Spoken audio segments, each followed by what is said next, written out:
میں پناہ مانگتا ہوں اللہ کی شیطان مردود سے۔ شروع اللہ کے نام سے جو بڑا مہربان نہایت رحم والا ہے۔ قرآن ٹاپکس میں تنویر کاظمی۔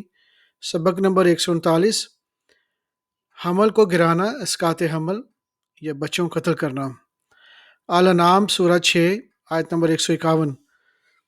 کہو کہ لوگو آؤ میں تمہیں وہ چیزیں پڑھ کر سناؤں جو تمہارے پروردگار نے تم پر حرام کر دی ہیں۔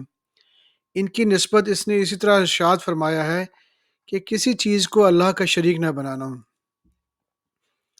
ماں باپ سے بدسلوکی نہ کرنا بلکہ حسن سلوک کرتے رہنا، اور ناداری کے اندیشے سے اپنی اولاد کو قتل نہ کرنا، کیونکہ تم کو اور ان کو ہم ہی رزق دیتے ہیں، اور بے حیائی کے کام ظاہر ہوں یا پوشیدہ ان کے پاس نہ پھٹکنا، اور کسی شخص کو جسے قتل کو اللہ نے حرام کر دیا ہے قتل نہ کرنا مگر جائز طور پر، یعنی جس کا شریعت حکم دے۔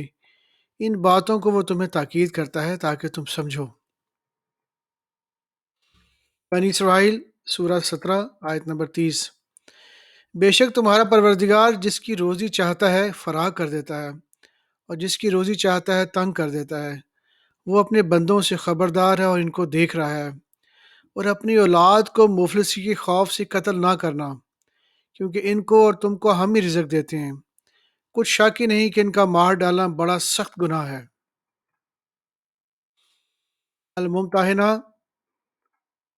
سورہ 60 آیت نمبر 12۔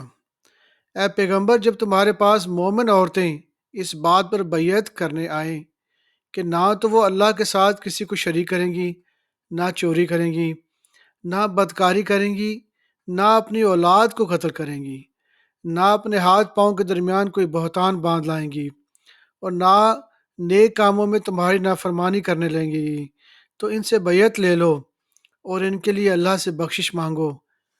بے شک اللہ بخشنے والا مہربان ہے۔ صدق اللہ العظیم۔